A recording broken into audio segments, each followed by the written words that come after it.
And again, thank you all for joining us. I am Danette Edwards. I am the founder of Corona Daze Professional Development Group.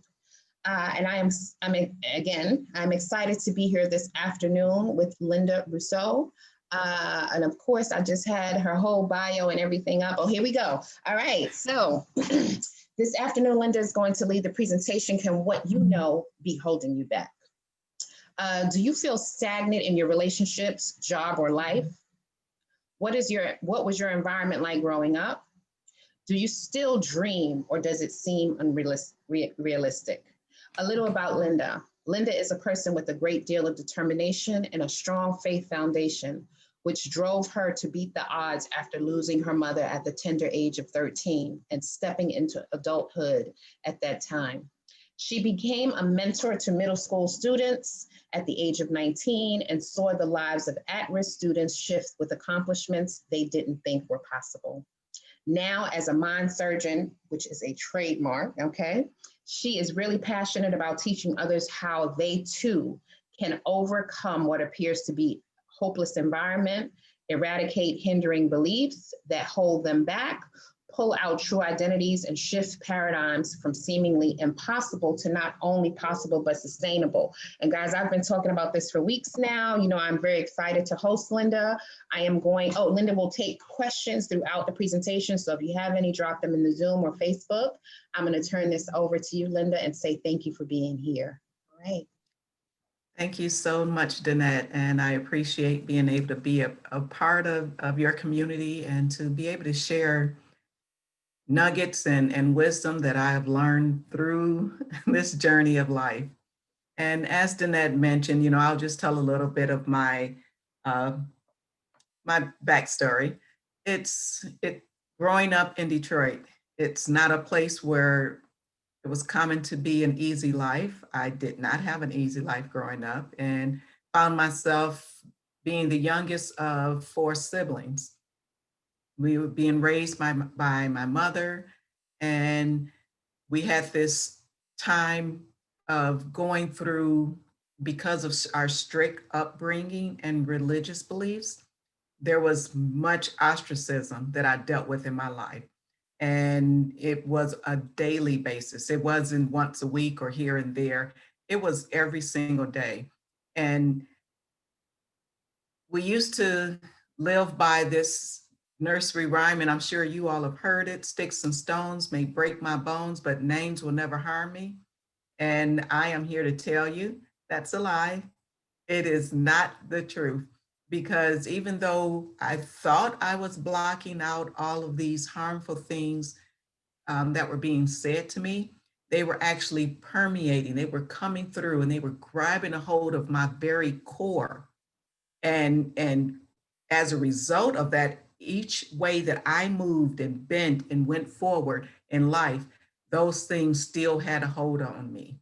And so growing up and realizing after my mother's passing, which put me in a place of being a strong individual because I was in constant survival mode and being able to get things done, which, I mean, you can imagine at the age of 13, now it's time to take on these other responsibilities of basically being an adult and being able to fend for myself. Growing up in poverty, I didn't want to have to live in poverty anymore. I wanted my life to be a life of beautiful, elegant, luxurious things. I always walked neighborhoods that had these massive mini mansions and just also some of the beautiful colonial style homes, and just dreamed and was like, one day. And I would ask myself, what would it take for me to get these things? But my first priority was to be able to work.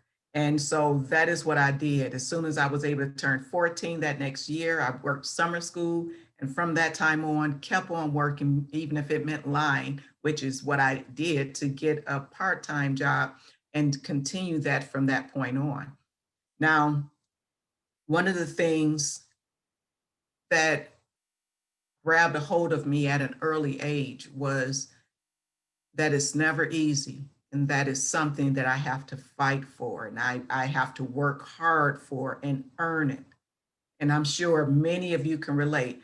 And, just as a way of participation, just add it into if you're on Facebook, into the chat and there, and even on the chat here on Zoom. And Danette, feel free to just share what's coming up. But I want to hear from you. What were some of the things that you grew up with that were holding you back, that you may not have known about, but that were actually the words that you heard as far as being able to be successful? Money doesn't grow on trees. There's just so many different things that we hear on a regular basis. And I decided to leave behind my teenage years. I didn't do my prom. I didn't join a basketball team like I wanted to. I didn't become a cheerleader as I wanted to, because I made the conscious decision that I needed to work so that I can earn the things that I wanted in life. And oh, there's another one. Money is the root of all evil. Yeah, we've heard that before. And that's because it was a twist of what is actually stated in the Bible. It was the love of money, and that's when one is being putting it on a pedestal above any and everything else. So it's amazing how these little things we hear a portion of it, but then we take it out of context. Seek ye the kingdom of God. Yeah, that is truth, to seek the kingdom first. But the thing is we're still, as a result of that, there's action steps for us to take. And so thinking I'm completely focused and doing things in my own strength. I wasn't looking for any outside help. It was in my own strength. So fast forward, ended up getting married at a very young age of 18. I had two sons, and 19 years old, I was in my career job, working in a middle school. And in this middle school, I worked with these teenagers. It was started off at grades 6 through 8, and then it changed to 6 through 9. And you had so many people that were going through a constant transition in their life because people were constantly moving. You also had those that were dealing with being expelled from a school because they had the 3 strikes and you're out, and had to go to another school that wasn't in their neighborhood. Well, in dealing with these students, they saw something in me that they knew that they can come and talk to me and have this confidant. And as a result, grew a relationship with them. And that's where that journey really began, because I saw how I was able to shift their lives and to help them to realize, no matter what the pressures were coming in around them, that they could actually still excel, that they can actually make it in life, even though they were being told from this direction and that direction, you're going to amount to nothing. That's not true. And many of us have heard that for ourselves, I'm sure. Looking at the comments here too, another thing that's been said is easier for a camel to pass through the eye of a needle than for a rich man to enter into the kingdom of heaven. What is that all about? That's, once again, something taken out of context, not realizing what the real meaning was based on that time period where they were living, and also being able to recognize this is someone that put their riches before any and everyone and everything. So needless to say, there's a need for us to have balance in our life.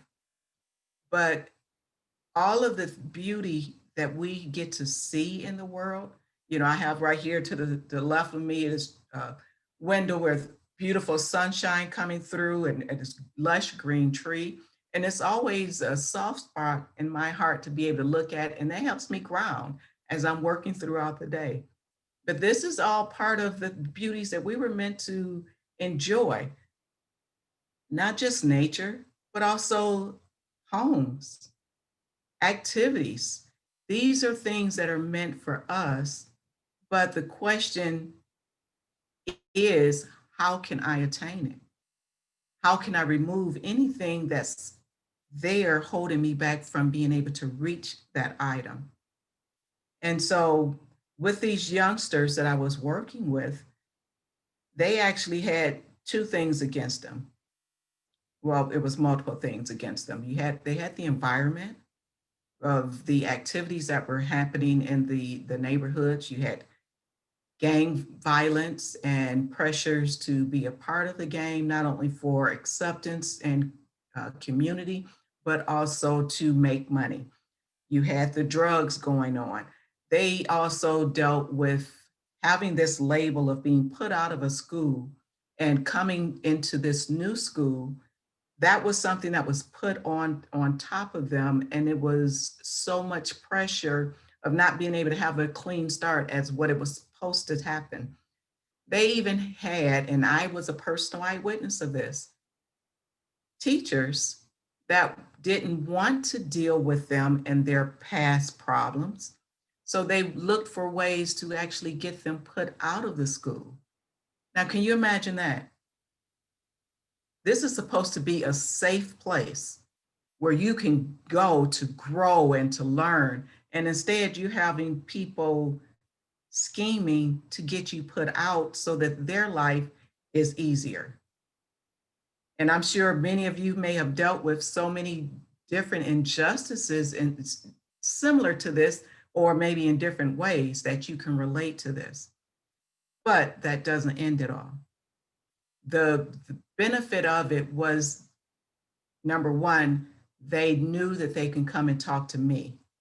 And I'm so thankful that they did, because I was not only a listening ear, but I was also able to guide them so that they can overcome those situations. And we ended up having some that went, there was a championship that would happen with the basketball team. And I was happy to be an assistant coach at the time. And that was actually fulfilling one of my dreams, because since I didn't get to play in school and chose work first, I got to live it with them and play and practice with them. But it was just a great example right there in the inner city where it seemed like a hopeless situation that could be turned to their benefit.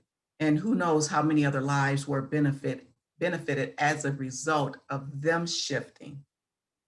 That's another key part.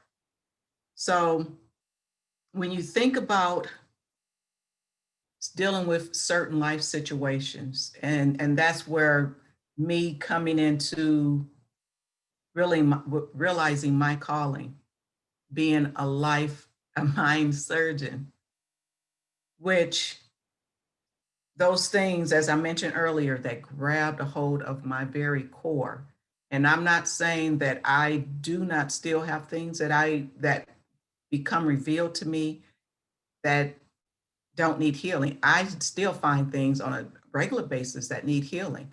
And I'm okay with that, because if it's revealed, it's going to be healed. And that's the same thing for each and every one of you and with those that I'm able to work with.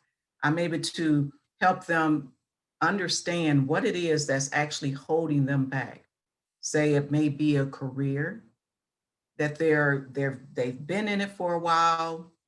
Say you're doing well in your job, but for some reason you're not able to go any further in your job.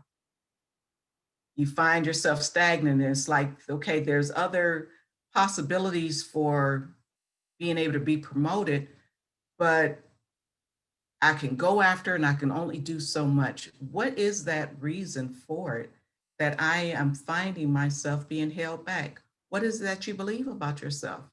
What is it that you have been told through these years of growing up that may have stuck with you, and you don't even realize that that is what's actually holding you back? I know I dealt with a lot of fear, and I think it's safe to say that everyone deals with fear on some type of level that actually holds us back. And it sounds crazy, but often it's a fear. It's also a fear of the unknown, because we've been in this certain situation, and even though it's uncomfortable, It's familiar to us. So we choose to stay in that particular situation instead of stepping over into what's unknown and finding out what's on the other side of that door. Case in point, I have always wanted to be an entrepreneur because pretty much at my early 20s, it was something I really wanted to do. But it was a scary situation because I didn't know how to lead myself. I didn't know who to go and ask. And something that growing up in the environment, another thing that latched a hold on me was a lack of trust. I actually believed that anyone that was rich was greedy, and I didn't want to be like that. I used to believe that it was only meant for some. I can get certain things, but not everything. Now, going back, remember when I said I used to walk neighborhoods and really take in the beauty? But by the time I was in my early 20s, I actually had one of those houses in those neighborhoods. And I didn't recognize it at the time that it was something because I had this clear thought of knowing what it was that I wanted and being able to pursue it, that I actually attained one of my dreams. And let me tell you, I had a lot of fear associated with that. When I went to sign the contract to purchase it, my nerves were off the charts and it felt like I was going to die. But that was because of it was a fear of the unknown and other circumstances and things that were happening in my life that made it very difficult for me to move into that with ease, even though it was the house of my dreams at the time and it was everything that I actually wanted. So think about it. What are some of those things that you want in life? You may have even dreamed for years for this one thing, and then you put it to the side and said, "Mm, I guess it's not meant for me to have it. It's too difficult. I don't know how to do it. Everything's going against me. It's not supposed to be." Have any of you said that before? So if you want to chime in the chat once again, what are some of those things that you have thought about, dreamed about, and you decided to let it go? One of the things that I really want to help you to understand is dreams are okay. We may think that, oh, it was childish. I'm going, excuse me, I was young when I used to think about that. But when we had those dreams at such a young, early age, those were those times of innocence that they were coming through, and they actually were are there in our mind and our memory for a reason. It's not craziness. So the thing is that I want to help each and every one of you realize that there is not only a need to dream, but also a benefit in dreaming. That's something that builds us up. It allows us to actually look forward to life. It actually enables us to be able to set a course. And there's these important questions we want to ask ourselves. Number one, what is it that I really want? Number two, what would I do with once I get what I want? And number three, what impact will it have on my life and other lives once I get what I want? These are questions for us to answer and ask ourselves and then answer and see what is it that's holding me back from attaining these things. There's I'm an avid book reader, and one of the books that I recently read earlier this year was the Outwitting the Devil by Napoleon Hill. And this is actually one of those books that he wrote back in the 30s, 1930s, but it was just released by his organization. And there's 7 principles that's in there that help us to actually outwit these things that hold us back. And I just want to share some of those with you. One is having a definiteness of purpose. You've probably heard that term used over and over again in Think and Grow Rich, which when I found myself reading it multiple times, got so much more out of it. So keep in mind that there is a benefit in repetition. And even if you read a book, you might want to go to read it again because you're in a different place and you are able to get more out of it. Second thing on the list, mastery over self. That's dealing with these hindering beliefs that we have, these things that have been holding on to us, whether we're aware of them or not. But once we become aware of them, then being able to master those. And so with mind surgery, what happens is once it becomes the person is aware of it, then I'm able to help them peel away from the spine these beliefs one by one. I don't want to cut it off and leave anything in. I want to peel it all away, and then it's gently extracted out. And then it's replaced with new beliefs of who you really are. So that's number 2, mastery over self. Number 3 is learning from adversity. I think it's safe to say the majority of the people here on the planet have dealt with some type of adversity in their lives. And you look at 2020, has been a year full of adversity. But the question is, what are the lessons that one can learn from that? The next thing is controlling environmental influence. Who is it that's in our inner circle? Who is it that we're surrounded by, whether it's in our workplace, our family, in our communities? Who do we find ourselves around? What is it that we are allowing in regarding, say, news, the media, TV shows, movies, whatever the case may be? What is it that's coming into our environment? Another thing is time. We want to be able to utilize our time with healthy habits that are actually going to prove to be a benefit for us. These healthy habits that we set a time for it every single day.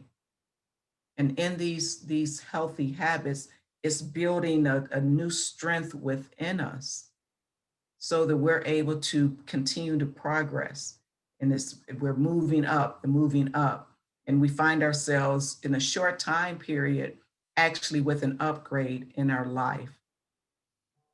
Another thing is harmony, being able to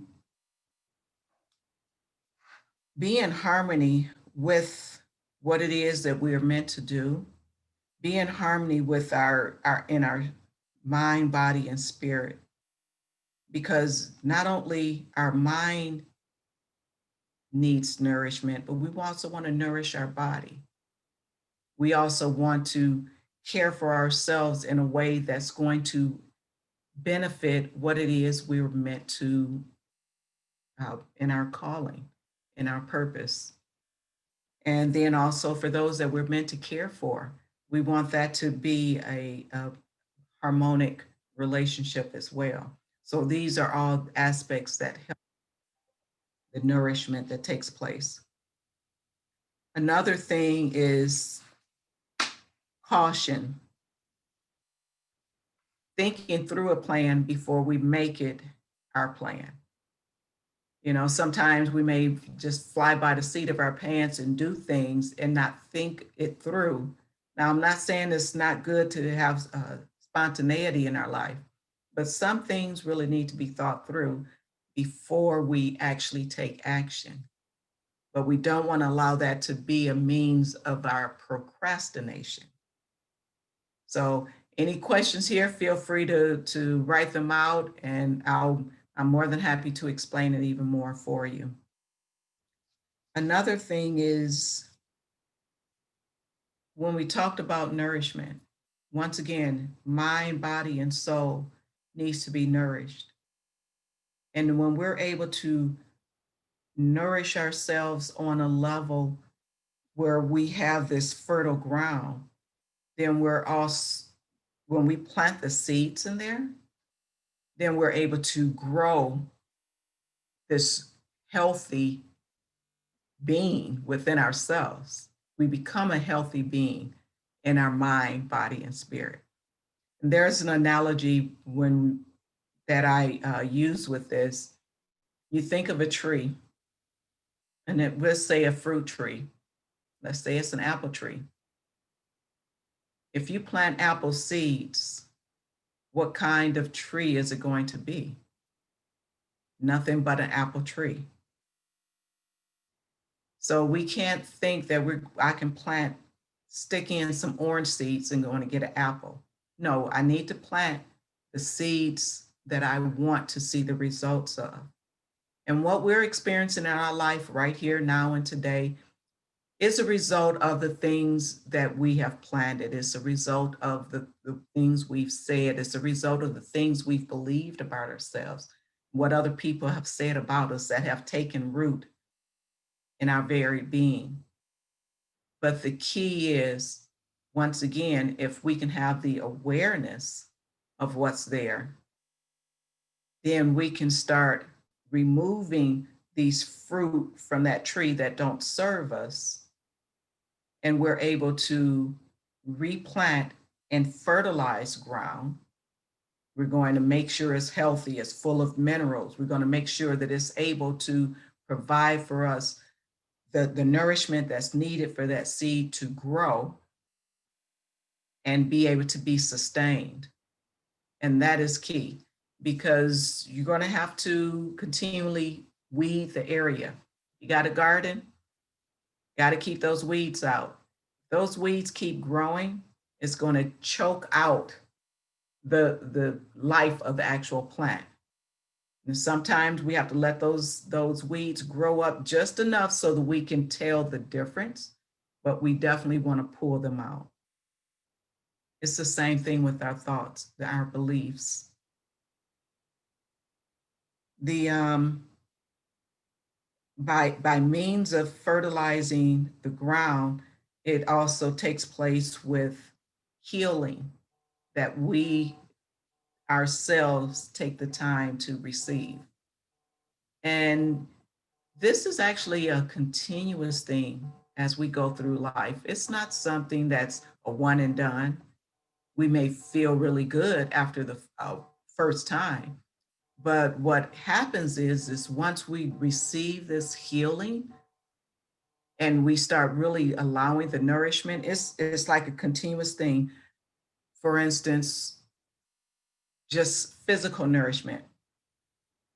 Does anyone here say, I'm hungry, I'm gonna eat a meal, and that's enough, I never have to eat again?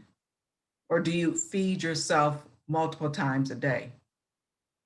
Do you feed yourself different things that's going to care for different parts of you? It's the same thing in our healing process on our mental level. There's a need for us to heal those areas where we've had labels and beliefs put on us that have come in and have blocked us, where it's hindering relationships, whether it's a marriage or intimate relationships, and you can't seem to keep a partner. It's like over and over again, you get to this one area and then it falls apart. What's going on here? See, these are things to take note of and see, I got this repetitive cycle happening and I can make a difference. What's happening in me? What am I attracting? What is it that needs to be healed in me that I'm not even aware of?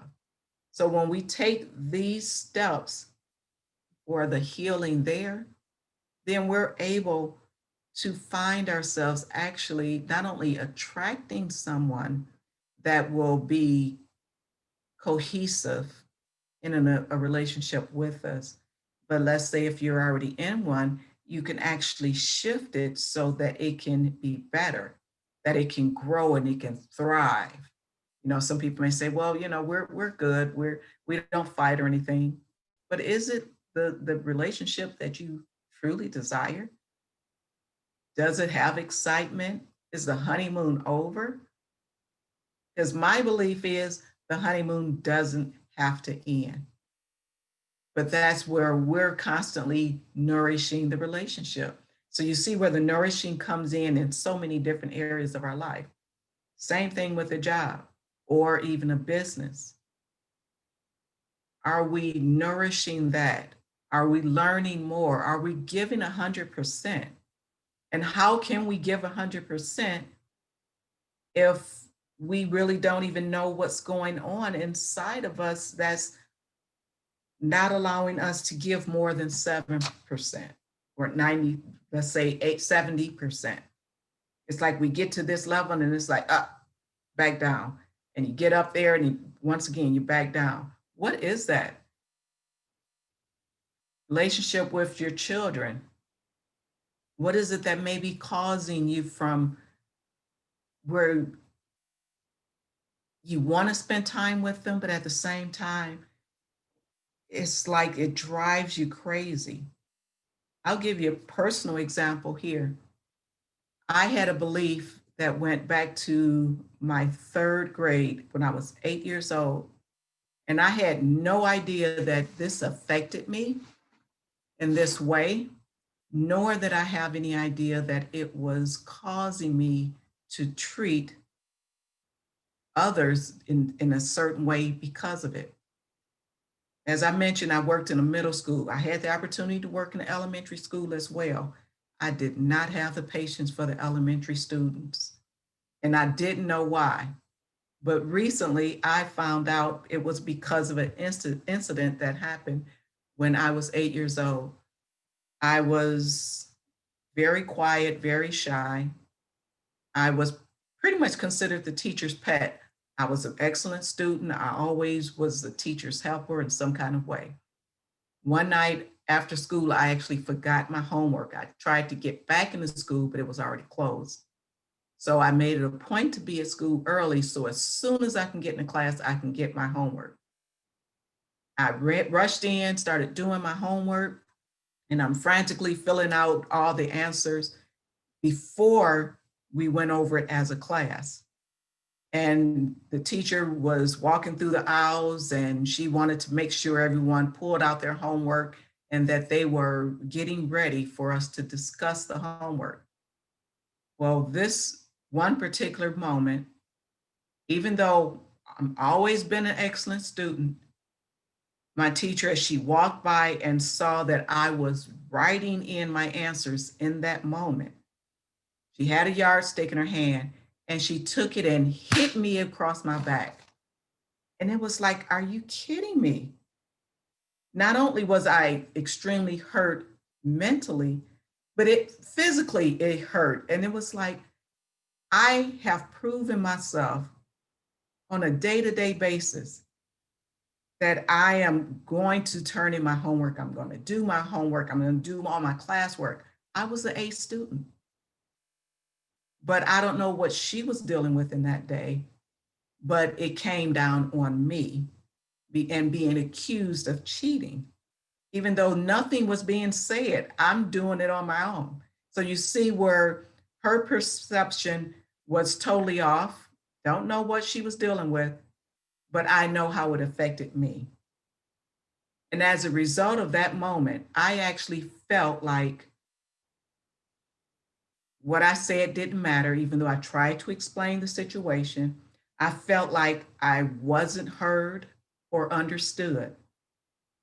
And so as I dealt with younger kids, elementary school age children, that tolerance, that level of um, patience wasn't there. And I was able to trace it back through a coaching session to that particular moment. Can you imagine that? Something as which seems pretty minor looking back on it now, but something like that where it gripped my very core and held on to me. And I had this thought process going on of when you're in that age range, what you say don't matter, you're not heard, you're not understood. And so I was acting out, I was projecting on other children what I was dealing with. Even with my own grandchildren, I had very low tolerance for when they just started getting out of hand or being very needy. Once that became a realization for me of what was going on and it was pulled out, I was able to let go of it just like that. So I had a test shortly after that became a revelation for me. The test was one of my grandsons was using my scissors to try to create something. And excellent pair of scissors. I've had them for years. And he broke them. He broke the scissors while he was cutting. And he came to me and he was like, I'm sorry, Nana, I broke your scissors. And, and he's looking down, feeling bad, knowing that I was going to be upset based on past situations.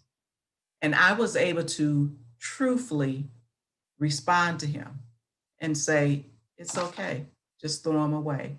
And he went on, oh, I'll buy you some more. Don't worry about it. It's okay. I'll get some more scissors. Do you need another pair to finish what you're doing? Which he did. And he looked at me a little surprised because that wasn't his experience before in the past. But it's amazing how something so small can affect you in such a huge way. And this actually had affected me. But once I realized what it was eradicated and able to move on and deal with my grandchildren on a much better level and even see other children in a totally different light. So my question to you is, what is it that you may be dealing with that you may find that's just a trying situation and you have no idea as to why it's so trying for you, but you just can't deal with it? What is that one thing, maybe multiple things, that is just coming up in your spirit that's basically letting you know, I want to be revealed so that we can heal this because it allows you to get to that next level. That's the beauty of all of this. It's not for shame, it's not for guilt, it's not for condemnation, putting you down in any kind of way. This is all about learning more about ourselves and coming into a place of understanding things that we may do and being able to shift it. And as we shift these little things here and there, it actually affects every area of our life. It affects our careers, it affects our businesses, it affects our relationships, our family relationships, our friends. It affects our joy and happiness. So my question to you, another question is, how would you like your life to look? Is it something told to you, taught to you, embedded in your spirit, in your soul, all these years that have actually affected you in such a way that you're not able to really see who you truly are? I actually do a lot of things on this level, especially with the person being able to just look at themselves in a mirror and asking, what do they see? For a lot of us, it's very challenging just to look in the mirror, let alone be able to speak what we see, because we have these different beliefs of ourselves. I had a picture in my mind of what I looked like And when I saw physical pictures later, it was like, why do I look so different in that picture? But it was once again those things that I had been told that were spoken to me that grabbed a hold of my very core. And it's it can be a pretty nasty situation that we end up carrying throughout our life and affecting our progress in a very negative way. But I have great news for you today. It doesn't have to be that way anymore. Today, it can end as you take the step of being aware, and you take the step not after being aware, but also being accountable and taking action to change those things so that you can truly live a life that will be a benefit and a blessing to you and everyone you come into contact with. So, I just want to let you know there's so much hope, no matter how dim things look outside and or in the world around us, there's a lot of hope for each and every one of us. And we can be that success. We can be able to help individuals on not only ourselves, but other people in our family and outside. I don't know what it is, the role that you're meant to play, but we're able to help others to see how them for who they truly are and not just for what other people have said they were. And I have this one question. Let me just see that. You were able to change your behavior response once you understood where the beliefs behind the behavior came from. That seems easy. Is it like that for your clients? Yes. And I'm able to take my clients through processes. I do belief breakthroughs that allow individuals, sometimes they go through, I take them back on their timeline so that when they go to on their timeline, they're able to realize where that came from. Some cases it's speaking to themselves, their younger self. Some cases it's letting them, as the present person, being able to see what actually caused it so that they can shift. Because in the mind of a child, we see things very differently than adults see them. So yes, it's not, I can be a testimony because, from personal experience, not just saying what others should do, but I can share my stories, and that's what I'm doing for you all. But yes, my clients do see this and it benefits. And once again, I'm telling you, it's not a one and done.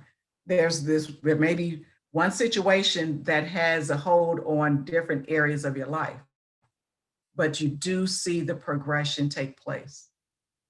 And I know and benefit from having a coach. I have my own coach, and it's something that I truly do recommend for each and every person because it just helps you get through life so much better. We don't always see things that are going on in ourselves, but someone from the outside has that objective view. So that's pretty much what I wanted to share with you regarding what you know holding you back. It's definitely possible. And I just want to encourage you and let you know that it doesn't have to stay that way.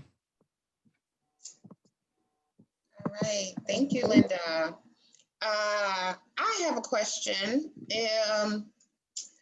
What what is the first step someone can take? So if I don't have a coach and I know I got stuff, right? And I'm like, okay, mind surgeon, but what can I do on my own if I don't seek out someone else? Like, what are some things that people can do on their own? Or is it reading, journaling, meditating? You hear all those things all the time, but what's some of the personal work that people can do? Well, those are all beneficial. It come to a point where it's still not enough on our own. That's the thing. We're here for one another. And if we think that we can get to that place by ourselves, we're really just deceiving ourselves. Mm. I do want to encourage everyone to be an avid reader because there's so much to learn. But when you are able to come together, even if it's done in a group setting, that's beneficial. But there is a need for someone that has experienced certain things to be able to share with you so that you can not only relate, but see the steps that it takes to get out of it. And then someone that's skilled in being able to guide you. That's Mhm. I hear you. I hear you. So, how long have you been doing this work? well, the mentorship with these middle school students, that was for 15 years. Mm. But then when I came to Arizona and realized this was my purpose, I started in, and that's been 5 years. Wow, wow, I love it. And I have to tap you. I know I told you about that grant that we just received for the organization to really develop an organization. But the grant, my pitch was a mentorship program. Mm. My pitch was a mentorship program. And much of what we're doing here in CDPD training related to career development, but we know that we can't do anything with our careers if we don't get our minds right. You know, like that's one thing we know. So I'll talk to you offline about that in the new year, but I don't know much about mentoring. You know, I've done it for individuals, but in terms of say like I need to develop a program, I'm gonna have to tap you and talk to you about that. And it is for I'm saying I said it's from people 16 to 99. You know, I'm not going to do young kids, but from 16 to 99, we can all use a mentor. So that's something that we're building out here now. So I thank you for sharing with us today because I know we all struggle with different things and. You know, I still struggle with a whole bunch of things from childhood. And many of us still don't realize that a lot of the limiting beliefs that we have, that we don't even realize are limiting beliefs, right? That they come out of third grade or first grade or kindergarten, right. You know, and we're looking back to, oh, well, I didn't go to the right college or I didn't get the right this. And they started way earlier. And so I love that you're sharing that and helping people to open their eyes to that possibility. So I appreciate you for that today. I don't have any questions in chat. I just have comments in the chat. So I'm going to go ahead to my 3 questions. And if anything comes up while I start asking them, I'll come back to that. So I ask every presenter this question. Corona Daze Professional Development Group, our mission is that we service people from marginalized groups and people who are Black, Indigenous, people of color, but we service everyone, right? It's more of a class thing than a race or gender thing with us. We service people who do not come from privilege, right? And so you may not have access to the people and the resources that could aid in your personal and professional development. So, but in terms of marginalization, I ask every presenter if they feel or believe they've ever been in a situation where they've been marginalized and if they can share with us anything about that. Yeah, I would say that I have. And, you know, even just re-looking up the definition, marginalized. And it's like, okay, you're in the border, outside of the borders. Yes. Uh-huh. Basically, it feels like, hey, let me in, let me in. But I would say my more recent one was actually with my previous job. And I was told to do an assignment and I'm asking for information so that I can really understand how to do it. And I was told, I pay you to do it, not to think. Yeah. Wow. So, you know, I felt like, okay, basically, you think I'm not capable of thinking to make this happen. But at the same time, it was something that held them back because they weren't allowing their employees to think. Yes. Mm-hmm. So you had these robots sitting here and they could care less, even though they really cared, but they're just going in remote, you know, just to get the things done. So I'm just here to punch in and punch out. And yeah. Now, In the midst of that though, because I'm a very loyal person and I believe in giving my 100%. So I let it go for the moment, but then I came back later and it was like, hey, I need to understand this and I can give you so much more by allowing me to give my input. And they were able to express, they were just frustrated in the moment. So, it comes off looking one way, but there's always another perspective. Not only that, if you're outside of the box, it actually gives you more of an ability to figure things out outside of the box that they never would have seen. Yes, yeah, people often say that, and we do marginalize ourselves, but that oftentimes we are marginalized by people who their perspective is small. They have very short-sighted perspective. It might be because of fear. It just might be because of whatever the reason, they're not seeing, like in that situation that you give, that employer or supervisor is cheating themselves out of the greatness, right? And the value that their employees can give, but oftentimes we get caught up in that situation, right? Or whatever the act that we felt like put us in the outskirts or marginalize us and we can't get past it. So I ask the question to everyone who comes, but I ask it not in a woe is me, but in a, all right, so here you are saying I was in this situation and you said this is my most recent. So that lets me know that there was some other, right? But yes, that in spite of being in a situation where you felt marginalized, you got through that situation, right? You learned in that situation. You actually educated that person, opened their eyes in the situation. So that means that you wielded power out of a situation where someone was trying to take power from you.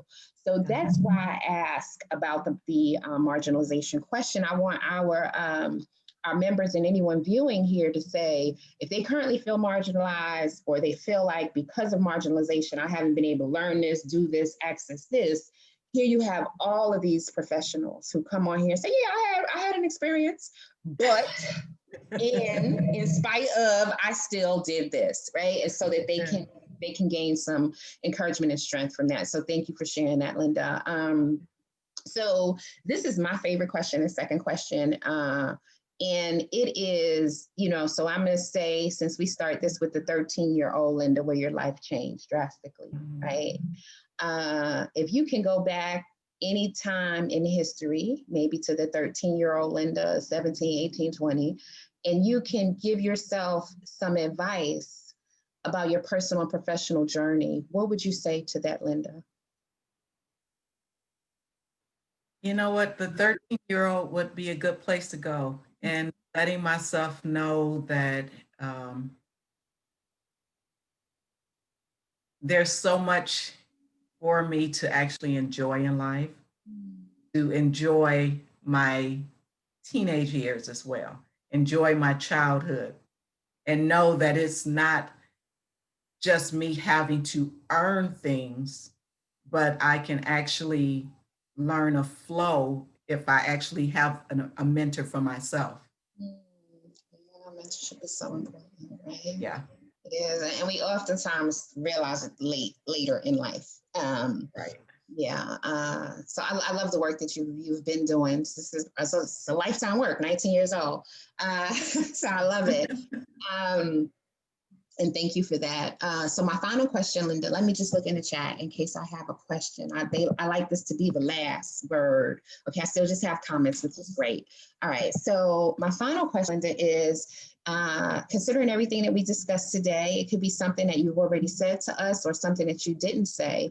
If we had one takeaway from today, what would you want us to walk away with? Be a blank canvas, and where you can be open, no matter what you know, be open to learn. Because if we think we go into a situation thinking we already know, we're going to miss out on so much more. Isn't it so true? I love it. Thank you for sharing. And everyone here, I will, I'm going to post all of Linda's contact information. Please connect with her on LinkedIn. You can check out her web page, right? Thank you so much for pouring into CDPD. I appreciate you today. And I say to you, you are welcome to come back anytime you like. Let me know. I enjoyed this chat and I look forward to chatting with you in the new year about what I'm doing and how maybe we can do something together. All right. Yeah, because I just wanted, I'll share it with you and you can share it however you want to. But I do have like a course coming up and Yes. there's a master class coming up, 3 different date options that'll be available in January. So Please send me the links. I'll post it in the group. No problem. I'll post it immediately. okay. So please send me all those links so that I can post it. And guys, if you catch this on a replay, let us know. It'll be on YouTube by this evening. I have another meeting. It'll be on the YouTube by this evening, and I'll send you all of the recordings, Linda. Okay. Okay. All right then. Thank you. Thank you so much. All right then. Bye-bye. Bye-bye.